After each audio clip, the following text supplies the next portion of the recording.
여러분, 왜 사람들은 신축 아파트를 선호할까요? 오늘 그 비밀을 밝혀드립니다. 구독, 좋아요 꾹 눌러주세요. 한정훈의 부동산 썰. 썰.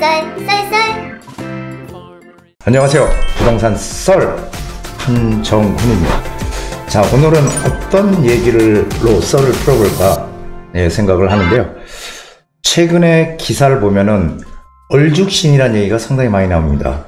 얼죽신, 얼어 죽어도 신축, 이런 얘기가 지금 상당히 나오고 있는데요. 오늘 왜 신축 선호 현상이 이렇게 강한지, 여기에 대해서 총체적으로 확실한 해답을 드리는 시간을 준비하겠습니다. 자, 먼저 부동산 세미나 11월 20일 수요일입니다. 11월 20일 수요일. 자, 11월 20일이면은 이제 거의 또 11월 달도 거의 이제 막바지로 가는 그런 시간이죠. 주제가 이렇습니다. 특급 유망 투자처 마지막 기회를 잡아라. 자, 제가 항상 말씀드리지만은 이 어떤 지역의 물건이 정말 괜찮은 가격의 물건이 사라진다 그러면 어떻게 돼요? 그거보다 더 좋은 물건이 나올까요? 절대 그렇지 않습니다. 이 재개발 재건축 지역에서는요, 물건이 사라지게 되면 그거보다 못한 물건이 더 비싼 가격으로 나오게 돼 있어요. 그래서 항상 지금이 우리가 투자의 기회다 이런 얘기를 제가 많이 드리는데, 지금 11월 달이 11월, 1월 이때까지가 우리 그 최적의 타이밍입니다. 제가 그 동영상 어제 올린 동영상을 아마 보시면은 아실 거예요. 자, 그래서 특급 유망 투자처에 대한 투자 물건 직접적으로 공개하는 시간들 준비할 테니까요. 많이들 오시기 바랍니다. 그리고 또 못 오시는 분들을 위해서 1대1 개인 상담의 문은 항상 열려 있습니다. 여러분들의 가지고 있는 부동산에 관한 모든 것을 1대1 개별 상담으로 알려드리는 그런 시간 준비했으니까요. 궁금하신 분들 많이들 참가하시기 바랍니다.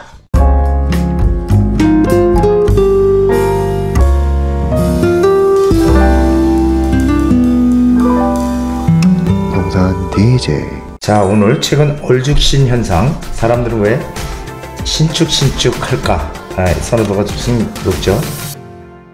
자, 부동산 시장에서 신축 아파트 선호 현상이 두드러지고 있습니다. 왜 이런 현상이 일어나는지 오늘 그 궁금증을 해소하는 시간을 준비했습니다. 자, 이런 기사 나오죠. 똘똘한 한 채 공사비 상승에 서울 신축 구축 가격차 6억 육박. 신축과 구축의 가격차가 6억 원을 육박한다. 자, 또 밑에는 구축보다 6억 비싼 신축 아파트. 얼죽신에 사라진 몸테크. 얼어 죽어도 신축이다. 참, 이제는 이런 말들이 공공연하게 지금 나돌고 있는데요. 자, 이런 이유를 한번 알아보도록 하겠습니다. 자, 부동산 114가 서울 시내 아파트 110만 3천 가구를 표본으로 가구당 평균 가격을 조사한 결과입니다. 신축 아파트 기준은요, 준공 1년차부터 5년차까지를 신축 아파트라고 하고요, 5년차부터 10년차까지를 준신축이라고 얘기를 합니다. 그리고 10년 초과 아파트를 구축이라고 얘기를 합니다. 이렇게 이제 구분을 해요, 보통. 근데 서울의 신축 아파트 평균가가 18억 5,144만 원입니다. 18억. 서울의 구축 아파트 평균가는 12억 6,984만 원. 5억 8천여만 원 차이가 난다는 거예요. 근데 이게 정말 어마어마하게 차이가 나는 것 같지만 실제로 어떻게 보면 당연한 얘기일 수도 있는 겁니다. 새 거와 낡은 거의 차이죠. 자, 그렇다면 이제 본격적으로 왜 이렇게 차이가 나는지 한번 알아보도록 하죠. 자, 신축 아파트와 구축 아파트의 차이가요, 여기 보시면은 2020년 3억 1천만 원으로 많이 벌어졌죠. 근데 2021년이 오면서 오히려 줄어들었어요. 2억 6천만 원으로. 2022년엔 2억으로 더 줄었죠. 2023년 더 줄었습니다. 1억 7천만 원. 그런데 올해 2024년 들어와서는 5억 8천만 원으로 엄청나게 이 차이가 지금 갭이, 신축과 구축의 갭이 상당히 많이 벌어져 있죠. 자, 그 이유는 뭡니까? 지금 다주택자 규제, 이게 지금 계속 되고 있잖아요. 그렇죠? 거의 한 10년 가까이 다주택자에 대한 규제가 계속되면서 이렇게 되니까 다주택자들은요, 집을 많이 가지고 있으면 세금으로 다 뺏긴다 이런 생각을 하잖아요. 그러니까 주택을 늘릴 생각을 못 하는 거죠. 그러다 보니까 1주택, 똘똘한 집 한 채를 가지고 있자는 그런 선호 현상이 크게 지금 번지고 있는 거죠. 그래서 똘똘한 한 채에 대한 수요가 엄청나게 많아진 겁니다. 그래서 여러 채 있던 것을 팔고 가장 똘똘한 한 채를 남겨두자. 이게 바로 이 똘똘한 한 채 쏠림이 이 다주택자 규제로 인해서 생기게 됐다는 얘기입니다. 그리고 최근 공사비가 지금 어마어마하게 올랐잖아요. 원자재 가격이 오르고 해서 이 분양가가 상당히 높이 크게 많이 상승했다는 겁니다. 그래서 서울 지역 내 신축 아파트 비중이 많이 떨어졌습니다. 지금 크게 떨어지고 공급이 부족하면서 이 신축 아파트 선호도도 상당히 높아지고요. 가격도 지금 상당히 많이 오르는 그런 상황입니다. 그런데 이 신축 아파트를 선호하는 거를 우리가 단순하게 새 집이다 이렇게 생각할 수가 있겠죠. 새 집을 선호하는 거 아닌가. 그런데요, 항상 제가 말씀드리지만 소득이 높아지면 높아질수록 좀 더 양호한 주거의 질을 원하는 수요는 계속 늘어갈 수밖에 없는 것입니다. 그래서 우리가 보통 집값이 비싸고 많이 오른 지역들 있죠. 집값 비싸고 많이 오른 지역들, 그런 지역들이 인구가 줄어들고 있을까요? 인구가 늘어나고 있을까요? 서울의 집값이 너무 비싸니까 사람들이 상대적으로 집값이 싼 경기도로 옮겨간다. 그러다 보니까 서울에 인구가 줄어든다. 뭐 이런 얘기들 많이 하잖아요. 그런데 거기에 대한 또 반대 얘기가 있죠. 그 뭐냐면은 강남이나 이런 서초구나 강남구나 이런 데들은 집값이 가장 비싸죠. 그리고 많이 올랐죠. 하지만 서울의 인구가 줄어드는 동안에도 강남 서초구의 인구 늘었다는 거예요. 여기 왜 늘었을까요? 왜 서울의 인구는 줄어드는데? 이게 바로 이 소득이 높아질수록 이 양질의 주거 공간을 원하는 그런 수요가 많아진다는 거, 이런 것을 우리가 알 수 있는 것입니다. 자, 여기 보면요, 서울 내 5년, 서울 아파트 5년 내 이 주황색이 5년 내고요, 5년 초과 아파트, 이 검은색이 5년 초과 아파트예요. 그런데 이 5년 내 5년 초과 아파트 3.3제곱미터 매매 가격 수준 비교. 5년 내는 5,559만원, 그 다음에 5년 넘어간 건 3,960만원. 자, 1.4배 정도 차이가 난다는 거예요. 그리고 여기 이제 구별로 보면요, 구별로 보면은 5년 초과 아파트들, 5년 내 아파트들이 5년 초과 아파트보다 가격이 비싸죠. 즉 신축이 훨씬 더 비쌉니다. 성북구, 종로구, 용산구, 성동구는. 그런데 송파구와 양천구만 어때요? 5년 초과 아파트, 즉 구축이 더 비싸다는 거예요. 송파구하고 양천구만. 이 이유는 뭘까요? 송파구, 양천구가 비싼 이유는, 송파구는 아시다시피 지금 헬리어시티가 2018년도에 입주했잖아요. 그러니까 이거는 이제 구축으로 들어가는 거예요. 구축으로 2018년도에 입주했기 때문에. 그렇기 때문에 그래요. 그래서 이 양천구도 지금 뭐 재건축 영향들, 지금 재건축, 양천 목동 아파트 재건축들 많이 하잖아요. 양천구. 그리고 송파구도 역시 지금 재건축들 진행을 하고 있고요. 그래서 이 재건축 등의 영향에 의해서 이 송파구나 양천구는 이제 새 집이 재건축을 하게 되면 새 집으로 바뀌는 거잖아요.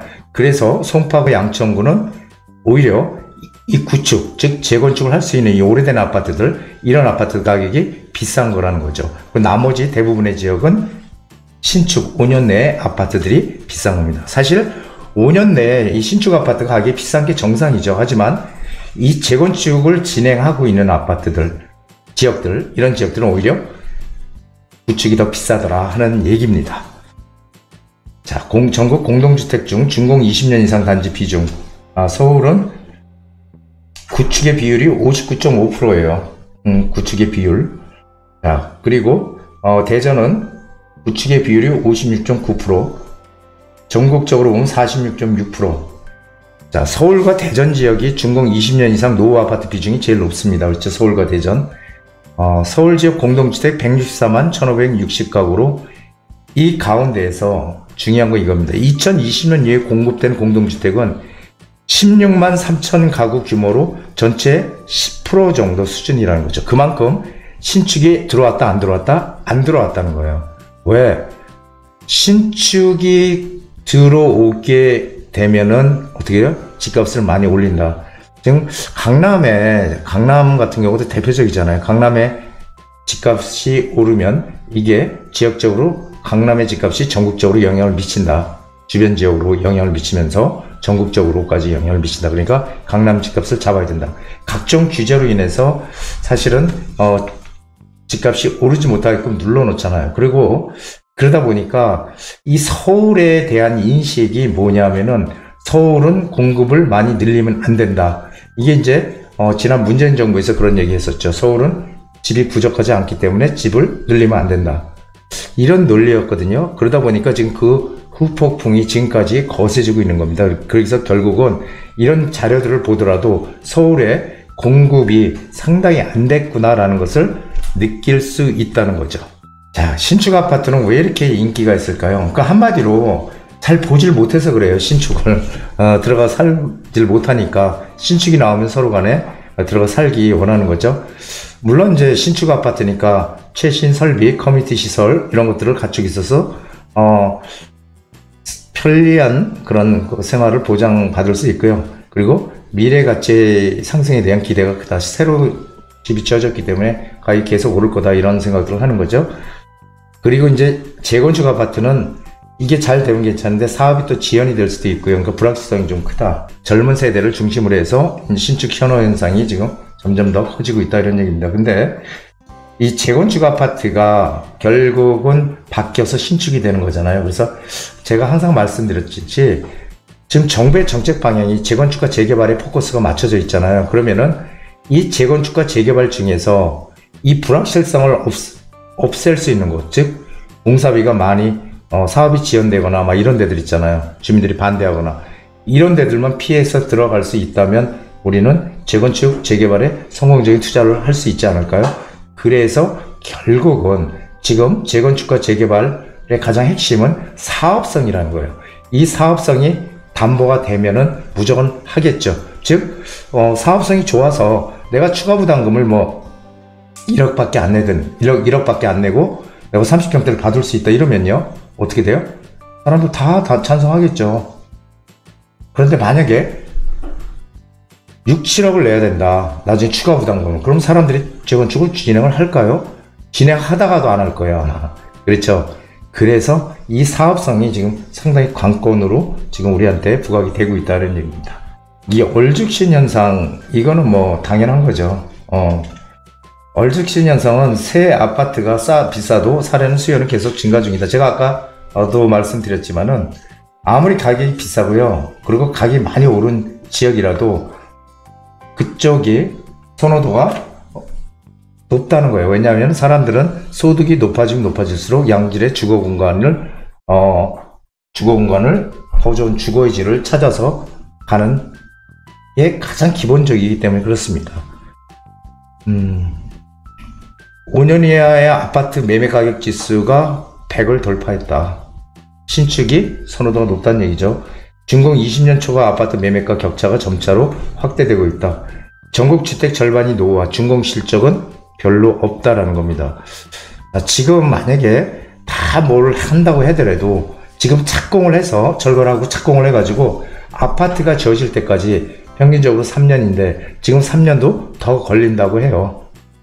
하지만 지금 당장 그렇게 철거를 하고 한다고 하더라도 3년인데 언제 지어지냐고. 그러니까 이게 지금 상당히 뭐 PF 부실 문제 이런 것들, 그 다음에 원자재 가격 급등 이런 것들로 인해서 이 신축이 더더욱 들어오기 힘든 상황인데 거기다가 정부에서 또 대출 규제까지 하고 있죠. 이러다 보니까 여러모로 지금 부동산 시장에서 이 신축 선호 현상은 앞으로 점점 커진다. 즉 사람들이 집을 사서 다주택자들이 집을 사서 세를 놓을 거 아니에요. 그러니까 100개의 100채의 집을 가지고 있더라도 한 채는 자기가 살고 나머지 99채는 전세를 놓든 월세를 놓든 세를 놓을 거 아니에요. 그게 이제 우리 전세나 대부분의 이제 그런 월세 물량으로 시장이 풀리는 건데, 실제로 정부에서 임대 아파트를 공급하는 거는 제한적이고 상당히 작습니다. 그리고 한계가 있고요. 그래서 역대 모든 나라들도, 선진국들도 다 일반 민간에서 분양하는 걸 가장 위주로 하고 있기 때문에 이 민간 분양하는 다주택자들에 대한 그런 어떤 혜택들을 많이 주거든요. 왜냐하면 정부의 역할을, 정부가 하지 못한 역할을 대신 해주기 때문에 그렇습니다. 그래서 이게 이제 다주택자의 순기능인데, 지금 다주택자에 대한 가장 걸림돌이 취득세거든요. 양도세는 일단 1년 단위로 일반 세율로 자꾸 지방세법에서 일반 세율로 지금 계속 시행을 하고 있기 때문에, 그런데 이 취득세는 아직까지 지금 계속 중과가 되고 있잖아요. 그렇기 때문에 이게 지금 커다란 제약으로 지금 가고 있죠. 그래서 이 다주택자에 대한 그런 규제를 풀어주지 않는 한, 이 신축 선호 현상 그리고 똘똘한 한 채 현상은 계속될 것이다, 이렇게 보여집니다. 자, 서울 아파트 매매 가격 지수 5년 이하, 아파트 5년 이하, 이 주황색이 5년 이하고요. 파란색이 20년 초과예요. 근데 보시면은 격차가 이렇게 양쪽의 격차가 크게 안 벌어졌다가 지금 격차가 점점 벌어지고 있죠. 이 격차가, 그렇죠? 격차가 지금 크게 벌어지고 있습니다. 이거 앞으로 점점 더 벌어질 수밖에 없는 현실이고요. 그래서 우리가, 제가 이제 항상 말씀드리는 게 그런 거잖아요. 앞으로 이 양극화는 점점 커지고 심지어 초양극화 시장이 될 것이다. 그렇다면 우리는 어떻게 해야 될 것이냐, 이런 얘기를 제가 많이 드렸죠. 초양극화 시장에서 살아나는 법, 이것이 지금 우리가 재테크를 하는, 이 부동산을 재테크하는 많은 투자자들한테 꼭 필요한 게 아닌가, 저는 그렇게 생각이 됩니다. 자, 정부 대책이라고 한번 봅시다. 자, 주택 공급 확대를 위해서 재건축 규제 완화, 재개발도 완화, 재건축 규제, 재개발 규제 완화 하고 있어요. 그런데 지금 실효성이 있나요? 별로 없죠. 어떻게든 정부에서는 어쨌든 이 시급성, 공급 부족에 대한 시급성을 알기 때문에 빠른 시간 내에 공급을 해라. 우리가 각종 규제나 용적률 완화든 뭐 종상향을 시켜주든 여러 가지로 다 해줄 때께 빨리 짓기만 해, 이러고 있지만 사실상 잘 빨리빨리 진행은 안 되고 있죠. 그런데 최근에 이제 그린벨트를 해제한다, 이거 발표했잖아요. 근데 이런 건 한마디로 희망 고문이다, 저는 그렇게 생각을 해요. 왜냐하면은 그린벨트를 해제해서요, 지어질 때까지 얼마나 걸릴까요? 이게 10년 넘게 걸려요. 한마디로 얘기해서 지금 당장 문제는 당장의 주택 공급에 대한 방안, 이런 것들이 필요하지 10년 후가 중요한 게 아니거든요. 그래서 이 그린벨트 해제해서 정부는 이렇게 아마 우리 국민들한테 시그널을 보내는 것 같아요. 야, 그린벨트도 해제하고 상기 신도시도 빨리 공급할 거야. 그리고 재건축 재개발 다 풀어서 공급하게 되면은 공급 물량 시장이 많이 쏟아져. 그러면 부동산 가격이 오르지 않아. 그러니까 지금 서두르지 말고 기다리세요.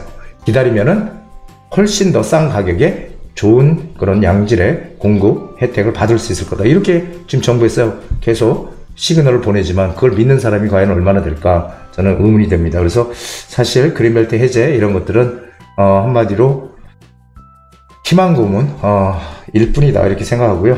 여기 그래서 뭐 당장의 주택 수급 불균형, 그 다음에 가격 상승 이런 걸 막는 효과는 미미하다라고 이제 생각이 됩니다. 자, 재건축 규제 완화해도요, 지금 국회에서 계류되어 있는 그런 개정 법안들이 상당히 많잖아요. 그러니까 이런 것들이 빨리빨리 통과가 돼야 되는데 이런 것도 지금 통과가 잘 안 되고 있잖아요. 그러니까 상당히 뭔가를 하겠다고는 하는데 실제로 뭔가 하는 게 별로 없는, 그런 정책적으로 변화가 없는 그런 지금 양상을 보여주고 있지 않나, 그런 생각이 됩니다. 자, 결론적으로 서울 신축 아파트는 뭐 아시다시피 공급 물량이 계속 부족합니다. 그래서 2025년도 이후에는 완전히 공급 절벽이 가시화될 것으로 저는 판단이 돼요. 그래서 이것이 특히 서울 같은 경우는 공급 부족이 너무너무 눈에 보이거든요. 그러면 어떻게 돼요? 가격은 오르게 돼 있죠. 항상 수요와 공급이 가격을 결정해 준다. 우리가 생각할 때 이런 얘기 많이 하잖아요. 막 금리가 지금 미국이 또 한 차례 금리 인하를 했잖아요. 금리 인하를 했어. 그럼 우리도 이제 어차피 할 거고요. 전 세계적으로 다 양적 완화 정책으로 이제 전환이 돼서 이제 인하 쪽으로 방향을 전부 틀 겁니다. 그렇게 되면 시중의 유동성이 되게 많아지거든요. 돈이 시중에 많이 흘러 넘치게 되면 그 돈이 상당 부분 자산 시장으로 흘러 들어간다. 이거 제가 강의에서 많이 말씀드렸죠.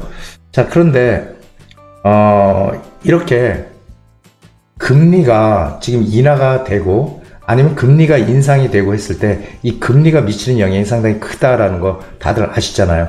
대부분 금리가 이런다면 부동산 가격이 좋은 영향을 미치고 가격이 오를 것 같고, 금리가 인상이 되면은 부동산 가격에 안 좋아. 왜냐면 대출 받아서 뭔가 투자를 해야 되는 이자도 많이 늘고, 그렇죠.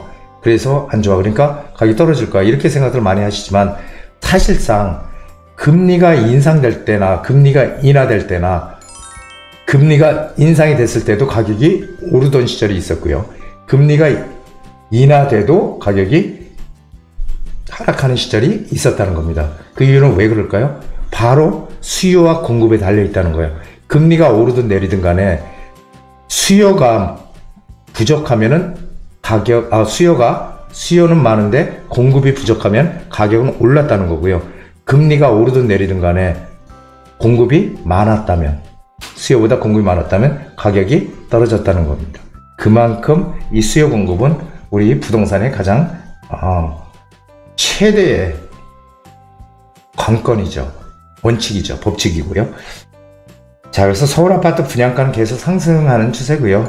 그리고 양극화도 계속 심해질 겁니다. 그래서 시간이 가면 갈수록 가격 차이는 점점 더 벌어질 거다. 이거는 뭐 구축과 신축의 문제일 뿐이 아니고 실제로 이 서울과 지방 간의 격차, 이것도 더욱더 시간이 가면 갈수록 커질 거로 보여집니다.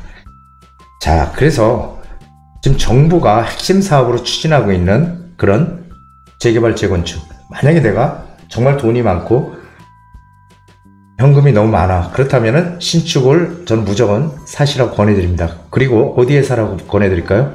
당연히 사람들의 선호도가 높은 그런 지역들이죠. 우리가 다 아는 강남 3구라든지 마포, 용산, 성동, 뭐 이런 구들이 사실은 신축을 사게 되면 가격이 오를 거예요. 하지만 그렇게 많은 돈이 없는 분들, 어떻게든지 쌈짓돈을 가지고 내 목돈을 만들기 원하시는 분들은 어떻게 해야 됩니까? 자본이 부족하다면 정부에서 지금 적극적으로 밀고 있는 이 재개발에 투자해야 된다는 거예요. 재건축은 안 되나요? 재건축도 됩니다. 하지만 입지가 좋은 곳에 재건축에 투자하려면 투자금이 너무 많이 들어가요. 너무 많이 들어가기 때문에 우리는 투자금이 작게 들어갈 수 있는 그런 재개발 쪽으로 들어가야 된다는 거예요. 거기에 뭐가 담보만 되면 무조건 우리는 성공할 수 있다고요? 사업성이에요. 사업성만 담보가 된다면 우리는 그 재개발 지역에 들어가서 우린 투자를 성공으로 이끌 수 있다, 이렇게 생각이 됩니다. 그래서 이런 지역들을 어떻게든지 빠르게 선점해야 된다. 그리고 제가 그 부디의 한수에서 월요일 날 올렸던 내용이 있습니다. 그 내용이 뭐냐면요, 바로 지금이 최적의 투자 타이밍이다라는 그런 주제로 제가 강의를 했는데, 그 영상을 보시면은 지금 11월, 12월이 상당히 우리한테 중요한 시기라는 거 여러분들 아실 거예요. 그 영상을 보시고 공감이 가시면 빠르게 움직이셔서 꼭 투자를 하시길 바랍니다. 자, 이제 날씨가 추워지고 있습니다. 항상 건강이 최고입니다. 그 다음이 돈 버는 거고요. 저도 요즘 강의를 막 여기저기 다니다 보니까 목이 지금 좀 쉬었는데요. 여러분들 조금 듣기 불편했었어도 양해해 주시기 바랍니다. 자, 오늘 건강하시고요. 부디의 썰 여기까지입니다. 한정훈의 부동산 DJ에서는 여러분들의 고민을 기다립니다. 영상을 보시고 투자에 관심 있으신 분은 지금 바로 연락 주시기 바랍니다.